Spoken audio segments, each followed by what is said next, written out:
بسم اللہ الرحمن الرحیم۔ امید ہے کہ آپ سب خیریت سے ہوں گے۔ کہوں تو راز حیات کہہ دوں، حقیقت کائنات کہہ دوں، وہ بات کہہ دوں کہ پتھروں کے جگر کو بھی آب آب کر دے۔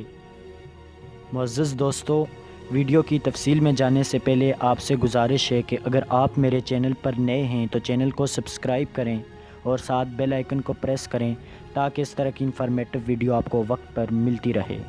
خواتین و حضرات، قرآن مجید فرقان حمید میں اللہ پاک فرماتا ہے، حق آیا اور باطل بھاگ گیا، بے شک باطل بھاگنے والا ہے۔ جتنی قربانیاں ہم نے بحیثیت پاکستانی قوم دی، دنیا اس کی مثال پیش کرنے سے قاصر ہے۔ خواتین و حضرات، تاریخ گواہ ہے کہ کبھی 313 مجاہدین نے 1000 کفار کا منہ پھیر دیا تو کبھی نواسے رسول جناب حضرت حسین ابن علی صرف 72 اصحاب ارباب کے ساتھ میدان کربلا میں اترے۔ انہوں نے معصوم جانیں تو گنوا دی، شدت و پیاس تو برداشت کر لی، مگر باطل کے سامنے جھکے نہیں۔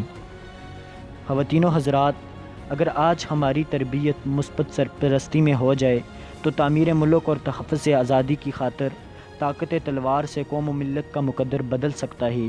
پھر وہی تربیت یافتہ قوم ملک کی نظریاتی بری بحری اور فضائی سرحدوں کے دفاع کی خاطر خالد کی پکار محمد بن قاسم کی تلوار بن کر دشمن پر ٹوٹ پڑتی ہے۔ اس کی جپٹ میں غزنوی کی سرحد، سعد بن ابی وقاص کی جڑپ اور ایم عالم کی ہمت ہوتی ہے۔ ان کے جوش میں ہوش کا دامن سائے فگن ہوتا ہے۔ محترم دوستو، اس وقت مسلمان ممالک آپس میں برسر پیکار ہیں۔ جب سے ہم نے اللہ کی رسی کو چھوڑ کر یہود و نصارہ کا دامن پکڑا تو ذلت و خواری سے دوچار ہو رہے ہیں۔ مسلمانوں کے خلاف یہودیوں اور نصرانیوں کی سازش تقریباً 8 ماہ سے وادی کشمیر میں ظلمت و بربریت کی صورت میں اپنے عروج پر ہے، تو دوسری طرف دلی میں مسلمانوں کا جینا محال کر دیا ہے۔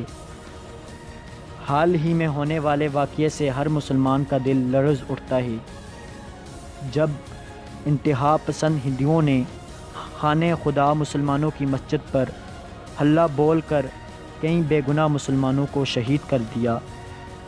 محترم دوستو، ارشاد باری تعالیٰ ہے، اگر تم مومن ہو تو غالب رہو گے۔ یہ ایک مسلمہ حقیقت ہے کہ سمندروں کا وجود قطروں کے حسین امتزاج سے ہے۔ وہ پہاڑ بے بنیاد ہو جاتا ہے جس کے ذرے منتشر ہو جائیں، وہ مکہ اپنی طاقت کھو بیٹھتا ہے جو انگلیوں میں منقسم ہو جائے، وہ پھول اپنا وجود ختم کر بیٹھتا ہے جو اپنی پتیاں بکھیر بیٹھے، اور بالکل اسی طرح وہ قوم صف ہستی سے حرف غلط کی طرح مٹ جاتی ہے جو ملت کی لامحدود حدوں کو چھوڑ کر وطنیت و قومیت کی محدود حدوں میں جا کر مقیم ہو جائے۔ محترم دوستو، فطرت کی تعزیرات میں یہ ایک تلخ حقیقت ہے کہ وہ اپنی نافرمان مخلوق کے لیے اپنے دل میں رحم و کرم کا ایک ذرہ بھی نہیں رکھتی۔ جس میں تعرج و انقلاب کی صلاحیت نہ ہو، جس بیج میں اگنے کی طاقت نہ ہو، قدرت اسے ہمیشہ ہمیشہ کے لیے مٹی میں دفن کر دیتی ہے۔